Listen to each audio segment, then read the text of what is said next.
속기하겠습니다. 유성재 의원님 질의해 주시겠습니다. 예, 천안 출신 유성재 의원입니다. 장시간 행감하시느라 너무 고생이 많으십니다. 제가 질문드리겠습니다. 그 예산교육청 박동신 교육장님께 질문드리겠습니다. 그 서면 자료 다시 좀 받고 그래서 거기에 대한 내용을 좀 가지고 몇 개 질문을 드리겠습니다. 먼저 첫 번째 질문은 교육청 산하 각종 센터에 대해서 질문을 드리겠는데요. 그 중에서 지금 여기 그 예산교육청은 10개의 센터를 운영하는데요. 그 중에서 한 4가지 정도 이렇게 좀 질문을 드려보도록 하겠습니다. 첫 번째는 학교 지원센터. 여기에서 하는 그 역할이 어떤 것들을 하는지 대략적으로 좀 말씀해 주시죠. 예, 예산교육장 박동신입니다. 지금 말씀하신 것처럼 저희 교육지원청에는 10개의 센터가 있는데요. 우선 학교 지원센터는 학교 업무 최적화, 그 다음에 기간제 위탁 채용, 또 학교에서 필요로 하는 플루터 인쇄 지원, 또 초등 단기 수업 지원 강사, 이렇게 지원 등 학교에서 필요로 하는 여러 가지 사업을 지원하는 그런 역할을 하고 있습니다. 예, 지금 옛날에는 이제 학교에서 현장에서 뭐 기간제 선생님이라든지 그런 것들을 학교 자체에서 이제 선발하고 그랬잖아요. 예. 지금은 이제 그런 것들이 너무 많아지다 보니 학교를 이제 지원하는 그 차원에서 이런 그 역할을 하는구만요. 예, 그렇습니다. 예, 예. 플로터 같은 경우도 옛날에 다 학교에서 하고 그랬던 것 같은데. 이제 소규모 학교는 예산이라든가 이런 것 때문에 무슨 구비되어 있지 않습니다. 네, 알겠습니다. 예. 그 다음에 학습 통합 클리닉 센터 있잖아요. 이 부분에 대해서 좀 설명 좀 해주시죠. 예, 학습 종합 클리닉 센터는 각 지원청에 다 이렇게 있을 텐데 우선 가장 중요한 것은 기본학력 지원이라고 할 수 있습니다. 또 기초학력 지원 강사를 통해서 일선 학교에서 협력 수업을 통해서 학생들이 기본 학력을 향상할 수 있도록 이렇게 지원하고 있는 그런 센터라고 할 수 예, 있습니다. 그럼 여기 대상은 주로 초등학생, 중학생들인가요? 예, 그렇습니다. 예, 예. 그러면은 여기에 좀 그 강사분들은 어느 분들이 여기 강사를 하시나요? 저희가 이제 위촉을 해서 역량 있는 물론 학교에서 간혹 퇴직 교원 중에서 뭐 연세 많으신 분보다는 또 중간에 명예퇴직하는 분들도 계시고요.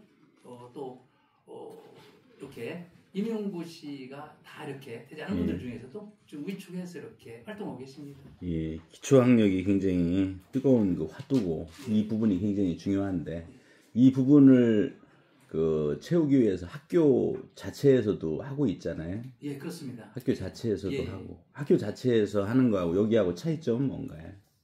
학교에서는 이제 담임선생님들께서 방과에 지도하시는 경우도 있고 나름대로 이러한 그 여러 가지 학력 신장 프로그램을 위해서 각종 이렇게 강사라고 할 수 있죠. 그 정도 이렇게 위축해서 진행하는 게 있습니다. 알겠습니다. 예. 예, 그다음에 그 교육복지지원센터에 대해서 좀 설명 좀 부탁드리겠습니다. 예, 교육복지지원센터는 뭐 잘 아시다시피 복지 대상 학생들을 지원하는 것 또는 요즘에 이제 법제화됐지만 학생 맞춤 통합 지원 위해서 저희 교육청에서는 2분의 공무직 선생님들께서 이렇게 채용되어 있는데 지금 여러 가지 학생들이 복지 대상 학생들 발굴 또 지원하기 위해서 굉장히 열심히들 하고 계십니다. 제가 듣기로는 이쪽 부분 저소득 학생들 지원이 굉장히 많이 필요하다라고 제가 들었거든요. 그래서 이쪽 그 교육복지지원센터에 그 인원 자체는 더 필요하지는 않나요? 필요하긴 하지만 지금 여러 가지 아까 이런 뭐 학폭 담당 변호사 위촉하듯이 이 예산 같은 게 녹록지 않기 때문에 이렇게 지금 열심히 2분이 맡아서 하고 있습니다. 예, 그럼 지금 예산 말씀을 하셨으니까 1년 동안에 그 예산교육청 산하에 있는 이 센터 있잖아요. 총 예산이 어느 정도나 되나요? 저희가 파악한 바로는 최근 3년간 자료 요청도 이렇게 했었었고요. 한 평균적으로 한 3억 정도. 13억. 그 정도로 파악되고 3년간 한 40억 정도 이렇게 사용하는 것으로 했습니다. 10개 센터에서 예. 모두 말씀드린 거. 네, 그러면은 총 여기에 참여하는 학생들은 대략 몇 명 정도나 되나요? 지금 3년간 저희가 파악한 자료로는 약 한 14만 명 정도. 14만 명. 그렇습니다. 학생들이 참여해서 여러 가지 혜택도 보고 저희가 지원하는 것으로 이렇게 되어 있습니다. 그 예산 그 교육청의 총 초중고 총 학생들이 숫자가 어느 정도? 현재 9월 1일 기준으로 말씀드리면 7,286명입니다. 근데 유초중고 학생들이. 근데 이 프로그램에 참여한 학생들이 3년 동안에 14만 명이면 굉장히 뭐 중복하고 뭐 이렇게 그런 그렇습니다. 거겠죠. 알겠습니다.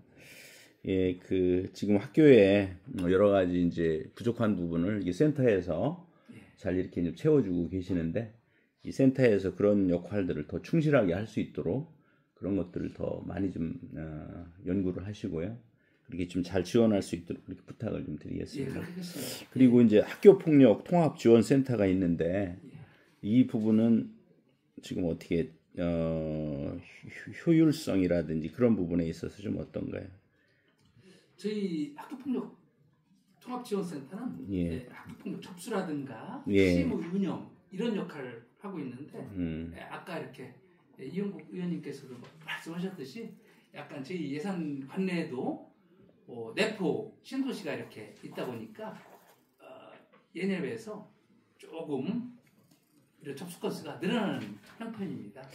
요즘에는 옛날에는 이제 학교 선생님들 자체가 이제 선생님들 스스로 아이들 지도하고 선생님들 손에서 끝나고 그렇게 이제 조율도 하고 그랬는데 지금은 이제 사회적인 분위기라든지 여러 가지 법적인 그리고 이제 아이들이 이제 거의 적다 보니 굉장히 이제 이 부분에 대해서 민감하고 그래서 선생님들이 이제 거의 그런 일들이 발생하면 이쪽으로 이제 그냥 넘기는 거죠. 그래서 교육의 기능이 굉장히 많이 악화된 것 같아서 그렇습니다. 참. 그러면 센터에 대해서는 그 정도 질문을 하고요. 두 번째 질문을 좀 드리겠습니다. 두 번째 질문은 보니까 그 예산 그 학생 전용 통학 순환버스 예스버스 사업을 아주 좀 특이한 사업을 하고 계시더라고요. 그래서 예산교육지원청에서 학생 전용 통학 순환버스 예스버스를 올해부터 이렇게 운영하는 것으로 알고 있는데요. 어떤 사업인지에 대해서 설명 좀 부탁드리겠습니다. 말씀드리겠습니다. 학생 전용 통학 순환버스를 추진하게 된 배경부터 말씀드리면 아까 김웅규 의원님께서 질의에도 나왔듯이 원도심 활성화도 연관되어 있습니다. 예산군은 이렇게 신도시민 잘 아시다시피 내포 지역과 원도심은 예산읍이 동서로 길게 직선거리 15km입니다. 특성을 이렇게 가지고 있기 때문에 내포 지역은 공동 주택 건축으로 인해서 학생 수가 굉장히 증가하는 반면에 예산읍 지역은 지속적인 학생 수 감소로 공동화 현상이 발생 중에 있습니다. 그리고 고등학교도 내포 지역에 2개밖에 없는 실정이고요. 그래서 이 같은 상황에서 저희들이 내포 밖으로 지나갈 수밖에 없는 학생들이 그런 원거리 통학을 지원함으로써 우리 학생들이 통학 편의 제고뿐만 아니라 원도심으로의 학생 유입을 촉진해서 원도심 고교를 육성하고 또 원도심 생활인구 증가를 통해서 원도심 활성화 또 신구도심의 그런 균형 발전을 도모하고자 진행한 사업입니다. 그래서 이 사업을 하게 된 배경이 그 정상적인 그 버스 운행 노선이 제대로 잘 그렇습니다. 원래 학생들이 이 내포에서 저 예산읍까지 가기 위해서는 직선거리로 15km이지만 대중교통은 정류장마다 서기 때문에 1시간 40분 걸려서 갔습니다. 그래서 저희들이 궁리한 것이 이 학생 전용 버스를 통하면 30분에서 40분이면 갈 수 있습니다. 그래서 학생들이 수업하기도 전에 지치는 현상이 나타나는 거죠. 그래서 그런 학생들의 그런 통학을 지원함으로써 학생들이 학습에 전념하고 학부모들이 부담을 덜어드리고자 알겠습니다. 그러면 여기 하루에 한 몇 명 정도나 이 버스를 이용하나요? 좋게 탈 때는 저희가 버스 2대로 지금 운행을 하고 있는데 현재는 적게 탈 때는 170명, 예. 많이 타는 데는 230명입니다. 그래서 3월 4일 날 개통을 해서 지금까지 누적 2만 명 학생들이 이용한 것으로 통계가 잡혀 있고요. 예. 2만 명이요? 그렇습니다. 그 학생들 누적 학생 수를 따지면요. 그래서 3월 4일부터 시작해서 45인승 버스 2대, 등교 2회, 하교 4회 이렇게 총 6회에 걸쳐서 학생 통학을 지원해서 무려 지금까지 예, 알겠습니다. 네, 네.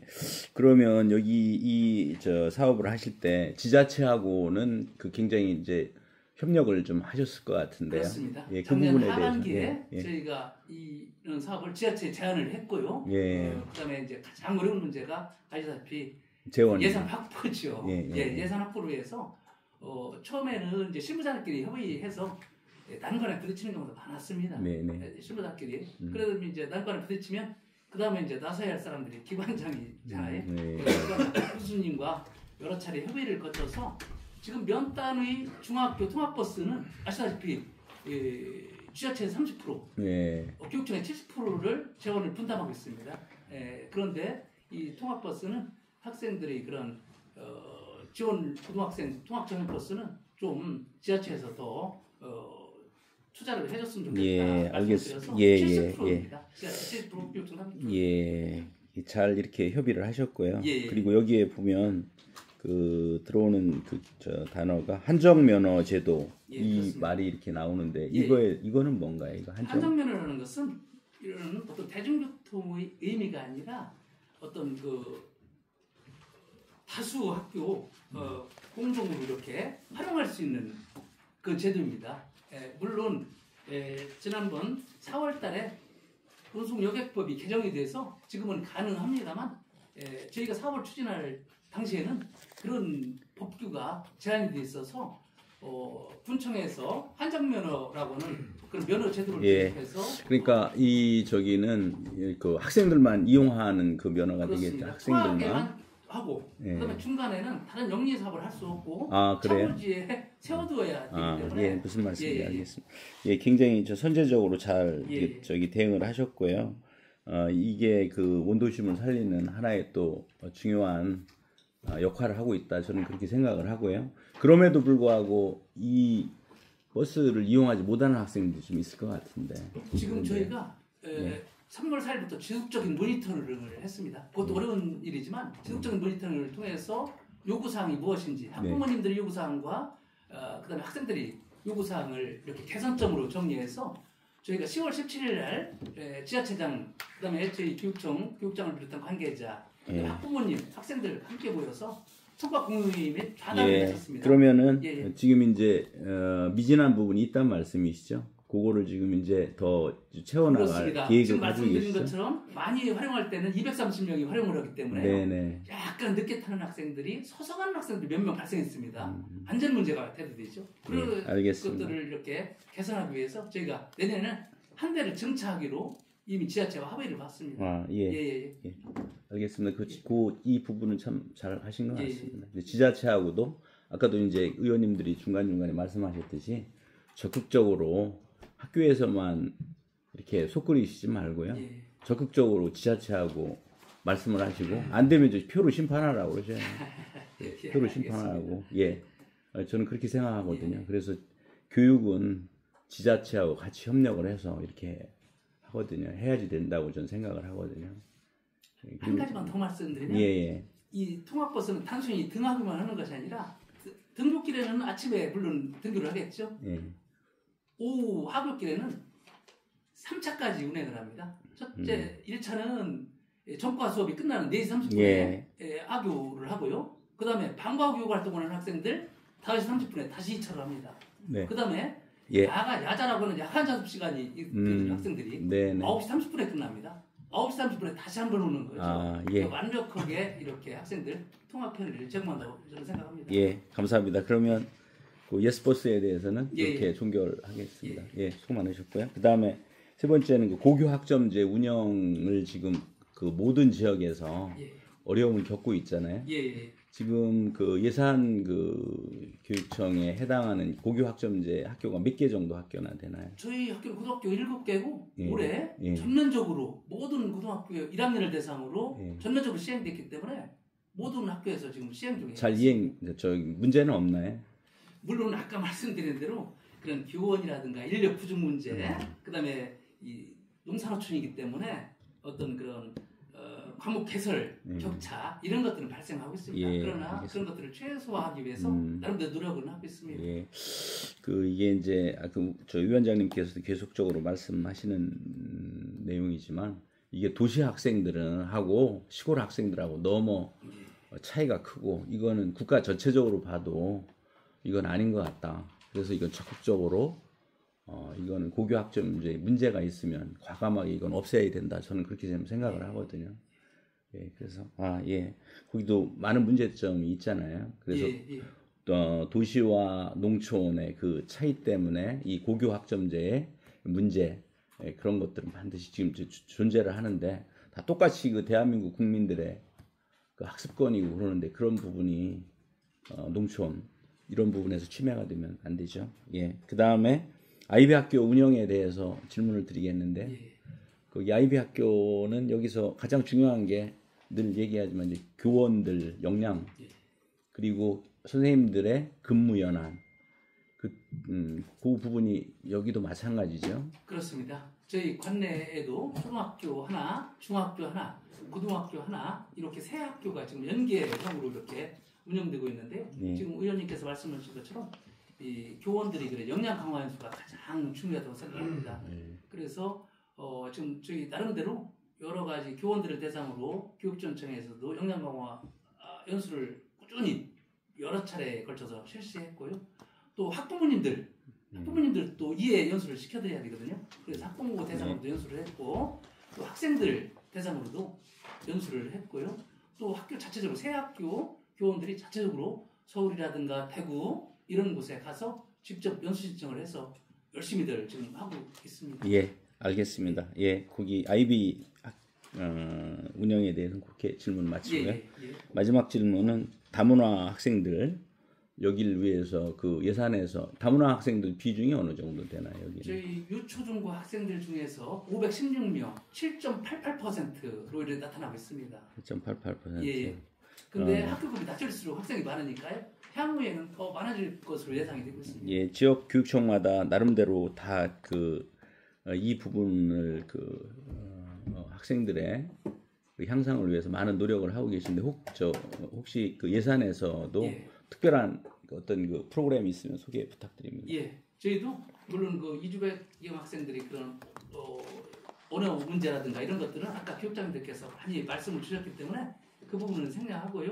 저희가 이렇게 나름대로 하는 프로그램은 예사관 도서관과 연계한 그러한 다문화 친화적 그 도서관 프로그램, 책과 다 함께 어울리는 프로그램이라 해서 찾아가는 동화구연이라든가 그런 책 읽어주는 엄마라고는 프로그램을 운영해서 학생들에게 친밀함과 함께 그런 여러 가지 프로그램을 하고요. 가족과 함께는 다우리 문화예술 공감 캠프 이런 것들을 통해서 가족들과 함께 이렇게 어울리는 그런 프로그램. 이제 학생들도 이제 그런 교육이 필요하지만 한 단계 더 나가서는 그 다문화 그 외국에서 오신 분들이 있잖아요. 그분들 교육도 굉장히 중요하다.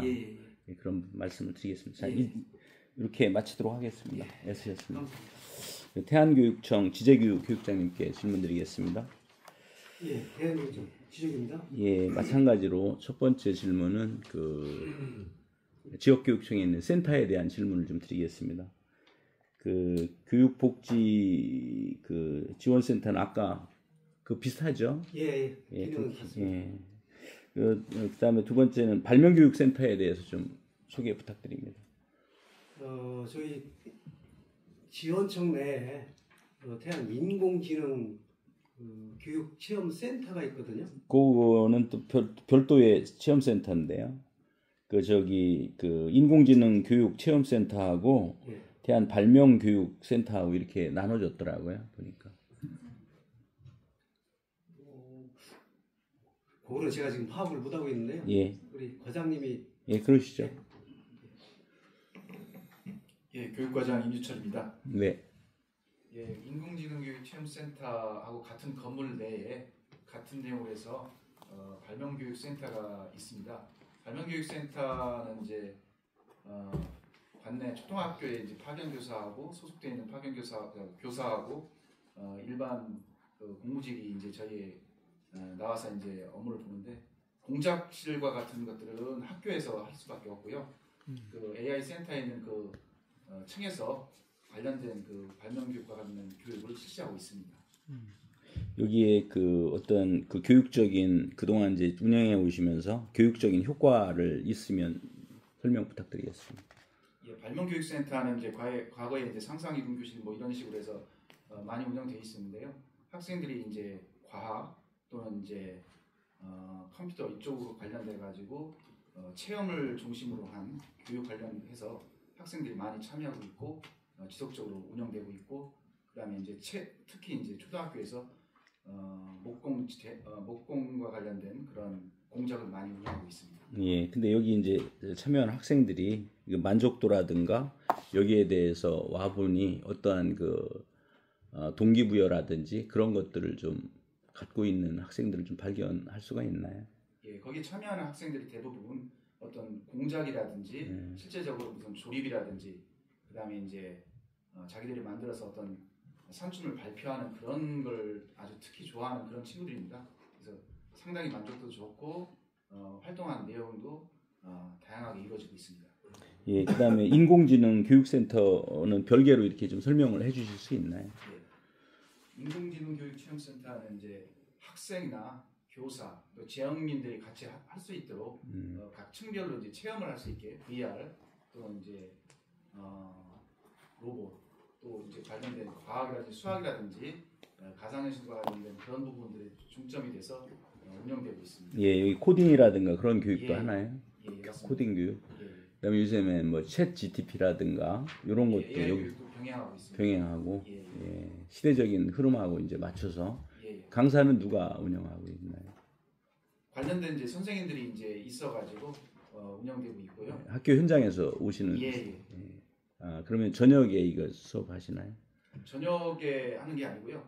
이제 주중에 이제 운영하는 경우도 있고요. 체험을 이제 신청해서 유치원 학생들이라든지 초등학생들이 와서 이제 신청을 하면 거기에 이제 배정되어 있는 일반직이 한 명 있는데 안내를 하고 그다음에 선생님들이 사전에 이제 연수를 받으셨어요. 네. 사전에 연수를 받으셔서 그 받은 내용 가지고 학생들이 들어와서 이제 체험합니다. 네, 알겠습니다. 자, 그 다음에 그 질문은 그렇게 마치도록 하고요. 그 다음에 태안 지역의 특성화고 졸업생을 좀 봤거든요. 태안 여고가 이 특성화고등학교인데요. 그 2023년도에는 66명이 졸업을 했는데 취업 학생 수가 14명입니다. 그래서 비율이 21.2%. 그리고 2024년도에는 39명이 졸업했는데 2명이 취업을 했거든요.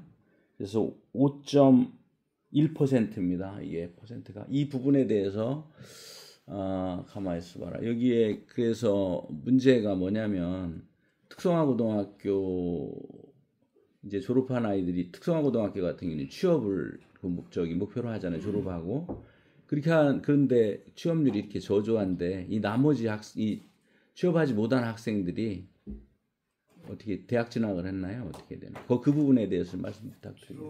이제 지금 현재 2, 3학년은 이제 정보처리학과에서 이제 1학년은 이제 미디어학과를 이제 개편을 했거든요.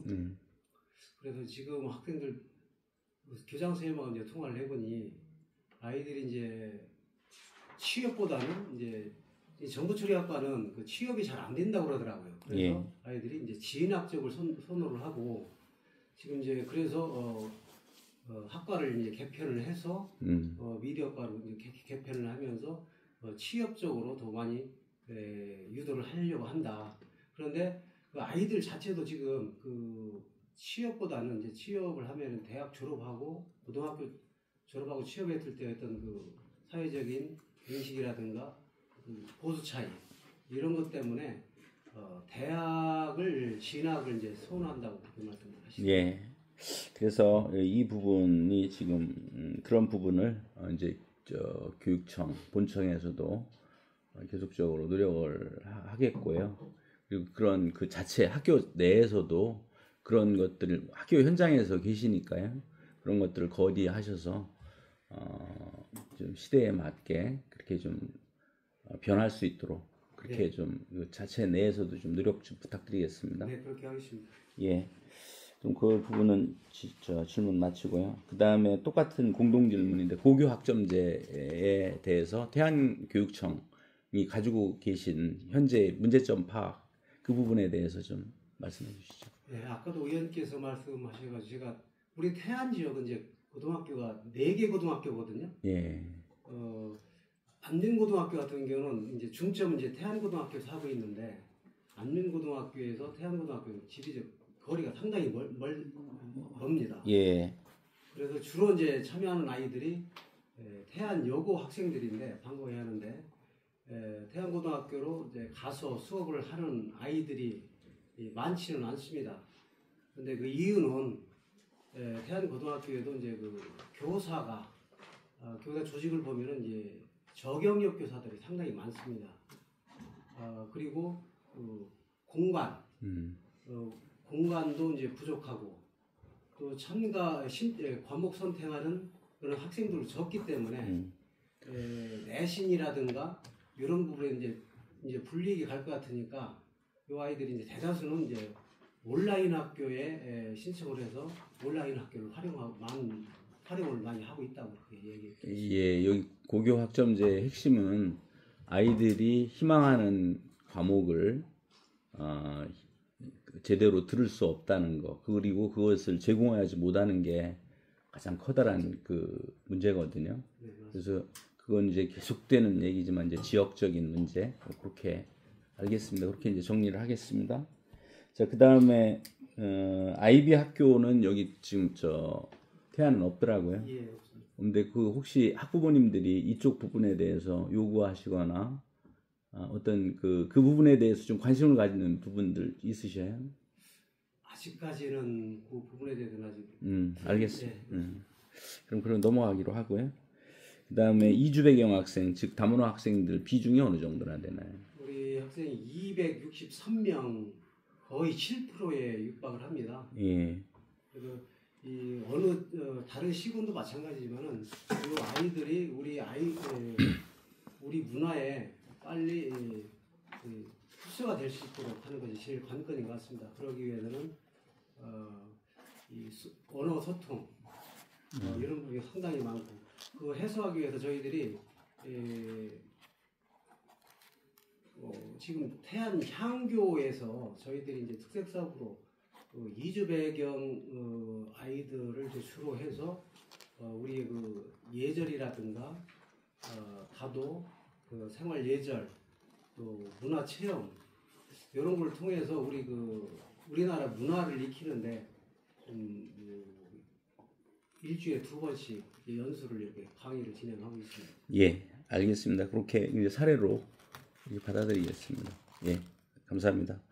태안교육청은 이렇게 마치고요. 아까 추가적으로 제가 질문을 못한 부분이 좀 있어서 청양교육청의 배종남 교육장님께 네, 질문드리겠습니다. 교육장 배종남입니다. 네. 그 지금 그 현장 학습 있잖아요. 네. 그래서 그 청양 교육청 같은 경우는 아이들이 굉장히 적고 그리고 이제 그래서 그 숙박형 같은 경우에 굉장히 어려움이 있으실 텐데 보니까 100%더라고요. 네네. 어떤 방법으로 하셨는지. 저희는 상반기부터 3월 종전과 같이 정상적으로 100% 다 운영을 했고요. 예. 학교 워낙 소규모 학교이기 때문에 소규모 학교 소인수 학급이기 때문에 추진하기가 선생님들 업무 부담이 상당할 것으로 예상을 해서 교육지원청 학교지원센터에서 적극 지원하고 있습니다. 어떤 방법으로 지원하느냐면 목적지가 동일한 그 수학여행, 숙박형 수학여행의 경우에는 사전 답사를 교육지원청 장사님 한 분과 주무관님이 같이 동행을 합니다. 현장에 도착할 때까지 비용은 교육지원청에서 부담을 하고요.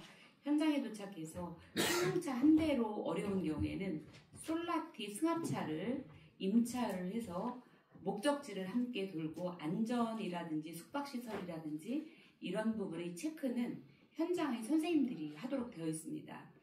그리고 그 선생님들의 여비는 학교에서 부담을 합니다. 저녁 시간을 이용해서 그 일과 중에 낮에 돌아본 행선지에 대한 평가나 모니터 그리고 컨설팅을 저녁 시간에 담당 장학사님을 중심으로 이렇게 이루어지고 있고요. 이렇게 했을 때 업무 경감도 굉장히 되고 안전이라든지 이런 부분에 대한 또 필터가 많이 되더라고요. 네. 그리고 또 하나는 소규모 학교 5학년, 6학년 수학여행을 가는데 합해서 학생이 12명, 3명밖에 안 된다 그러면 2개 학교를 묻게 되면 각각 버스를 한 차씩 임차를 해야 되는데 한 대씩 이럴 경우 버스 한 대만 임차를 해도 되고요. 안전요원도 한 명만 저희가 그 고용을 해도 되고 경제적으로도 굉장히 이득이었습니다. 현장의 반응도 이 부분은 매우 만족도가 높은 그런 사업이었습니다. 좋은 아이디어를 가지시고 잘 이렇게 또 협의를 해서 잘 완성을 하셨네. 감사드리고요. 그 다음에 한 가지 마지막으로는 지금 AI 센터가 아산하고 그 청양만 지금 없는 걸로 제가 알고 있거든요. 네, 그렇습니다. 그런데 이제 청양 같은 경우는 이제 학생 수도 굉장히 적고 그렇기 때문에 이 부분을 실현하기는 굉장히 지금 현재 상황에서는 좀 어떤지 지금 상황은 좀 어떤가요? 아산은 제가 기억하기로는 배방초등학교의 잉여교실을 활용해서 리모델링을 해서 임시적으로 들어간 거로 알고 있습니다. 그런데 청양은 저희가 당초에 128억 정도 예정을 하고 공사를 하기로 했는데 지금 예산상 그것이 굉장히 어렵게 되었습니다. 학생 수가 적기 때문에 청양의 AI 센터를 저희가 구축하는 것은 조금 고려를 해봐야 된다. 이거는 저는 다른 의견입니다. 청양 지역은 학생들이 갈 곳이 없는 지역입니다. 그래서 공주나 내포나 이런 쪽으로 주말이 되면 아이들이 이동을 하거든요.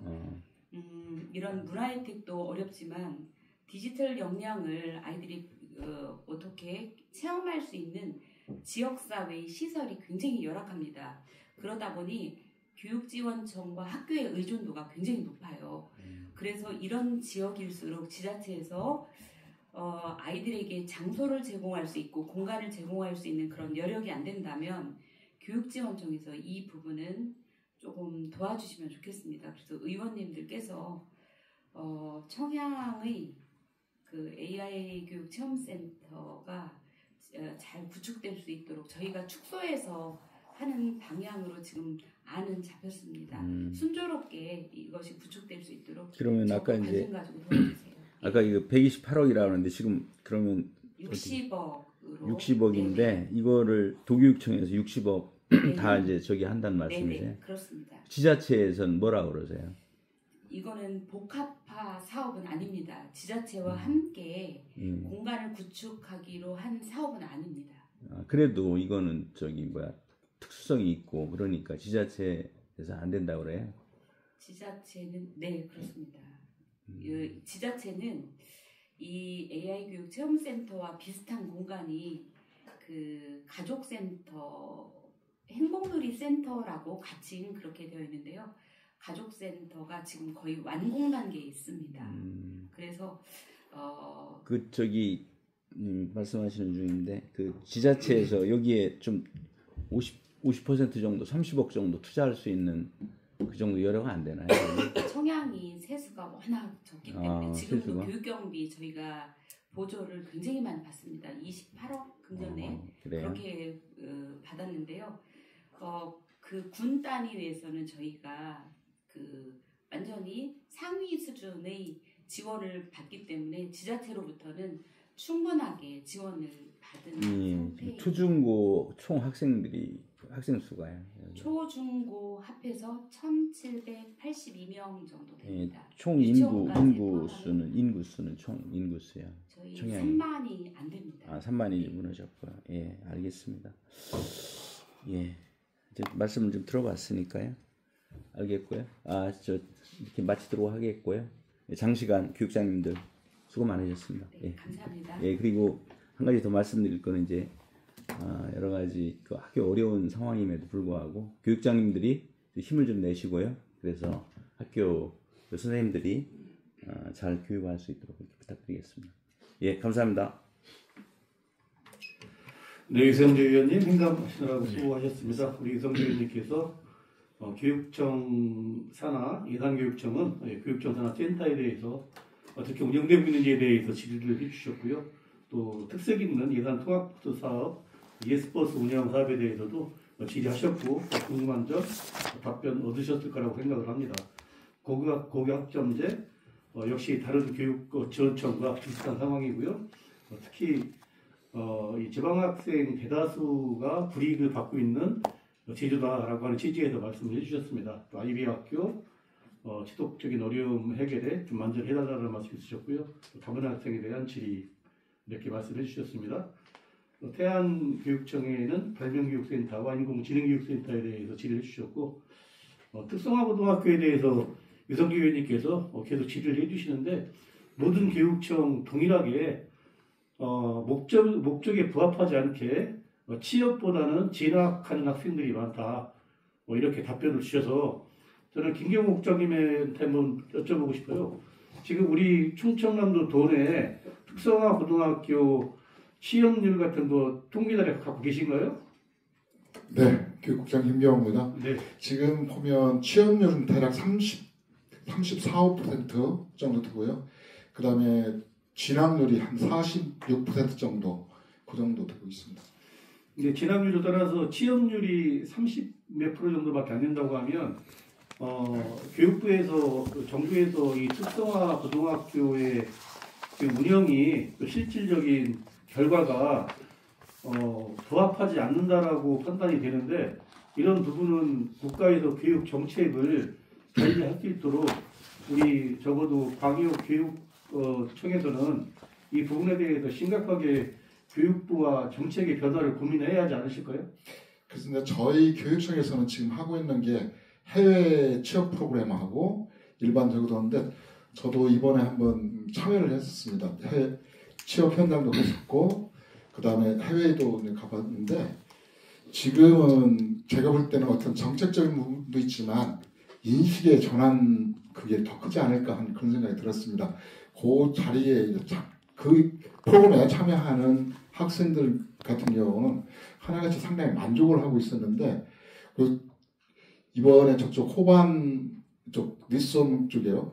거기가 있는 학생들 이렇게 얘기를 들어보니까 그 선배 같은 경우 뭐 4년 계획을 세워서 어떤 저걸 하고 그걸 가지고 대학을 진학한 경우도 있고 그래서 그 친구 같은 경우도 거기에 실습을 가가지고 거기서 취업까지 이렇게 연결되는 걸 이렇게 봤거든요. 그래서 제가 볼 때는 그 자리에서 그런 얘기를 했었는데 중학교 중심으로 해서 진로 교육하는 데 있어서 직업계 고등학교에 대한 좀 홍보를 좀 더 강화하고 그런 사례들을 공유할 수 있도록 가는 방향이 좋지 않을까 하는 그런 생각을 가져봤습니다. 네, 그 답변의 말씀도 일리가 있다라고 생각이 듭니다. 그렇지만 어쨌든 우리 유성재 의원님께서 각 교육지원청 특성화 고등학교 졸업생들 취업률을 수치적으로 통계적으로 살펴봤을 때 평균 30% 정도밖에 특성화 고등학교를 졸업하고 취업을 30%밖에 안 한다고 하면 오히려 70%가 취업을 하고 30%가 대학에 진학한다라고 한다고 하면 많을 수 있겠지만 어쨌든 고등학교를 졸업하고 취업을 해서 직장에서 받는 대우라든지 이런 여러 가지가 문제가 될 수가 있겠고 국가에서 그런 점에 대해서 배려하지 않는다고 한다고 하면 특성화 고등학교는 계속 이렇게 목적에 부합하지 않게 할 수밖에 없다라고 하는 것이 우리 교육위원회 의원님들의 생각